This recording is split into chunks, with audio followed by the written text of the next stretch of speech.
حضرت جابر بن عبداللہ رضی اللہ تعالی عنہ روایت فرماتے ہیں، بیکی نے اسے روایت کیا ہے، ان رسول اللہ صلی اللہ علیہ وسلم قال، سرکار دو جہاں صلی اللہ علیہ وسلم نے ارشاد فرمایا، اعطیت امتی فی شہر رمضان خمسا، کہ میری امت کو رمضان المبارک میں بطور خاص 5 چیزیں عطا کی گئی ہیں، لم یعطہن نبی قبلی، مجھ سے پہلے اللہ نے کسی نبی کو یہ مقام نہیں دیا۔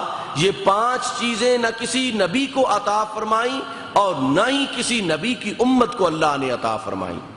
سرکار نے فرمایا یہ 5 چیزیں اللہ نے میری امت کو عطا فرمائی ہیں۔ اما واحدۃ، پہلی چیز، فإنہ اذا کان اول لیلۃ من شہر رمضان، جب رمضان المبارک کی پہلی رات شروع ہوتی ہے، نظر اللہ الیہم، اللہ رحمت کی نظر سے میرے سب امتیوں کو دیکھتا ہے، رحمت کی نظر سے دیکھتا ہے۔ اور اللہ کے رسول صلی اللہ علیہ وسلم نے فرمایا، وَمَن نَظَرَ اللَّهُ إِلَيْهِ لَمْ يُعَذِّبْهُ أَبَدًا، جسے اللہ اپنی رحمت کی نظر سے زندگی میں ایک بار دیکھ دیتا ہے، اس کو جہنم کی آگ میں نہیں جھونکتا، اسے جہنم کی آگ میں وہ نہیں جائے گا۔ وہ شخص جس کو زندگی میں ایک دفعہ اللہ نے اپنی رحمت سے دیکھا ہوگا، اللہ اسے جہنم کی آگ میں نہیں جھونکے گا۔ مسلمانوں، خوشخبری ہے تمہارے لیے کہ تمہیں اللہ نے امت محمدیہ عطا فرمائی ہے، نبی کی امت میں شمار فرمایا ہے، اور نبی کے ساتھ میرے مولا نے وعدہ کیا ہے کہ ہر رمضان کی پہلی رات کو اے نبی تیرے ہر کلمہ گو کو رحمت کی نظر سے میں دیکھوں گا، اور جسے رحمت کی نظر سے دیکھوں گا پھر اسے جہنم کی آگ میں نہیں ڈالوں گا۔ یہ پہلی رحمت ہے اس رمضان المبارک کی۔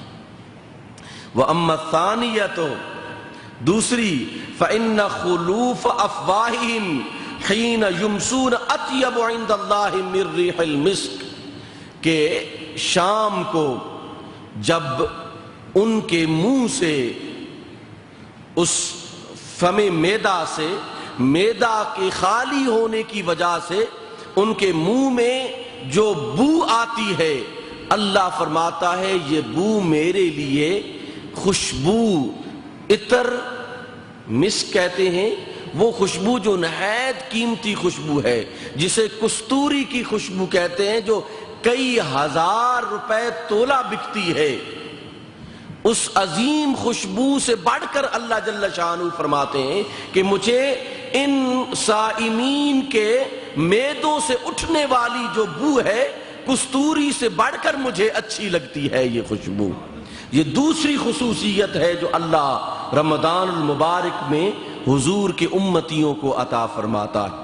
وَأَمَّا الثَّالِثَةُ، تیسری خصوصیت جو اس امت محمدیہ کو اللہ رب العزت رمضان المبارک میں عطا فرماتا ہے، فَإِنَّ الْمَلَائِكَةَ تَسْتَغْفِرُ لَهُمْ فِي كُلِّ يَوْمٍ وَلَيْلَةٍ، کہ اللہ کے فرشتے دن کے وقت بھی اور رات کے وقت بھی اپنے ان گناہگار بندوں کے لیے، حضور کی امتیوں کے لیے استغفار کرتے رہتے ہیں۔ اللہ اپنے فرشتوں کی ڈیوٹیاں لگاتا ہے، ذمہ داریاں سونپ دیتا ہے کہ فلاں گناہگار کے لیے اے میرے فرشتے تو نے اس دن رات استغفار کرنی ہے، فلاں کے لیے اے فرشتے تو نے کرنی۔ اللہ کے فرشتے گناہگار بندوں کے لیے دن کو بھی استغفار کرتے ہیں، رات کو بھی استغفار کرتے۔ وَأَمَّا الرَّابِعَةُ، چوتھی، فَإِنَّ اللَّهَ يَأْمُرُ جَنَّتَهُ، اللہ اپنی جنت کو حکم ارشاد فرماتا ہے، فَيَقُولُ لَهَا، اس جنت کو کہتا ہے، استعدی وتزینی لعبادی، اے میری جنت میرے بندوں کے لیے آراستہ و پیراستہ ہو جا، اپنے آپ کو، تو ہے ہی خوبصورت، لیکن یہ رمضان ہے، میرے بندوں کے لیے اور تزئین و آرائش حاصل کر لے، اور مزین ہو جا، اور خوبصورت ہو جا۔ اوشکو ان یستریحوا من تعب الدنیا الی داری و کرامتی، جب میرے بندے دنیا سے تھک ہار کر کام کاج کر کے آئیں گے تو تو ان کے لیے گوشہ عافیت ثابت ہو جانا، وہ تیرے پاس آ کر تیرے اندر آ کر وہ آرام فرمائیں گے میرے بندے۔ لیکن اس کے بندہ بنے تو صحیح نا ہم۔ قرآن مجید کی تلاوت، قرآن مجید کی تلاوت کو سننا، کتنے افسوس کی بات ہے کہ ہم سہل پسند ہو گئے ہیں۔ ایک کہتے ہیں جی نہیں جی 8 ہی رکعتیں پڑھ لیں، کوئی بات نہیں، 8 پڑھ لیں ٹھیک ہے جی ادا ہو جائے گی۔ نہیں، اللہ اتنا کرم فرما رہا ہے، تم اس کے کرم سے کیوں دور جاتے ہو؟ اللہ اتنی مہربانی فرما رہا ہے، ان 20 تراویح کی تلاوت سننا تمہیں کیوں سہل نہیں لگتا؟ اس کا کرم اس کو تو آسان لگتا ہے، تم 1.25 گھنٹے کے لیے 1.5 گھنٹے کے لیے اس کی بارگاہ میں کھڑے ہونا جو ہے وہ مشکل سمجھتے ہو۔ اس کی رحمتیں دیکھو، اس کا کرم دیکھو، اپنا عمل دیکھو۔ ہمیں دیکھنا چاہیے نا کہ ہم کتنا کر رہے ہیں، وہ کتنا عطا فرما رہا ہے۔ ہم جتنا کر رہے ہیں وہ اتنا نہیں ہے جتنا اسے عطا کرنا چاہیے۔ ہم تھوڑا کرتے ہیں، وہ بہت زیادہ عطا فرماتا۔ وہ جنت کو کہتا ہے آراستہ ہو جا میرے بندوں کے لیے۔ وَأَمَّا الْخَامِسَةُ، 5ویں خصوصیت جو امت محمدیہ کو اللہ نے عطا فرمائی، فَإِنَّهُ إِذَا كَانَ آخِرُ لَيْلَةٍ، جب رمضان المبارک کی آخری رات ہوتی ہے، غفر لہم جمیعا، اللہ پوری امت محمدیہ کو بنا معاف فرما دیتا ہے۔ پوری امت محمدیہ سال بھر کے گناہوں کو معاف فرما دیتا۔ اگلا رمضان المبارک آئے گا، پھر سال بھر کے گناہوں کو اللہ معاف فرما دے گا۔ یہ خصوصیت ہے، میرے سرکار نے فرمایا یہ میری امت کو خصوصیت ہے کہ جب رمضان المبارک کی پہلی رات آتی ہے، اللہ اپنی رحمت کی نظر سے میرے تمام امتیوں کو دیکھتا ہے، اور جس پر اس کی رحمت کی نظر پڑ جائے اس کو معاف فرما دیتا ہے۔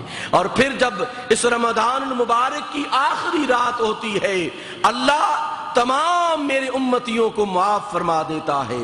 فقال رجل من القوم، بیٹھے ہوئے ایک شخص نے سوال کیا، اہی لیلۃ القدر، اے اللہ کے رسول کیا یہ لیلۃ القدر ہے کہ جس لیلۃ القدر میں اللہ تمام گناہگاروں کو معاف فرماتا ہے؟ یہ آخری رات سے مراد لیلۃ القدر ہے، قدر کی رات ہے؟ سرکار نے فرمایا لا، نہیں۔ الم تر الی العمال یعملون، تو نہیں دیکھتا کہ مزدوری کرنے والے جب مزدوری کر چکتے ہیں، مزدوری کر کے مزدوری ختم کر دیتے ہیں، فَإِذَا فَرَغُوا مِنْ أَعْمَالِهِمْ، جب وہ اپنے اعمال سے فارغ ہوتے ہیں، وَفُّوا أُجُورَهُمْ، ان کا اجر اس وقت دیا جاتا ہے۔ یہ لیلۃ القدر اور کرم نوازی ہے، رمضان المبارک کی آخری رات کی اور کرم نوازی ہے۔ لیلۃ القدر میں بھی بخشا جاتا ہے، رمضان المبارک کی آخری رات میں بھی بخشا جاتا ہے۔ تو عزیزان گرامی قدر، کتنی رحمت ہے اللہ رب العزت کی، اور ہمیں اس رحمت سے دور نہیں ہونا چاہیے۔ اس رحمت میں موج زن ہو کر، غوطہ زن ہو کر اس رحمت سے ہمیں استفادہ کرنا چاہیے۔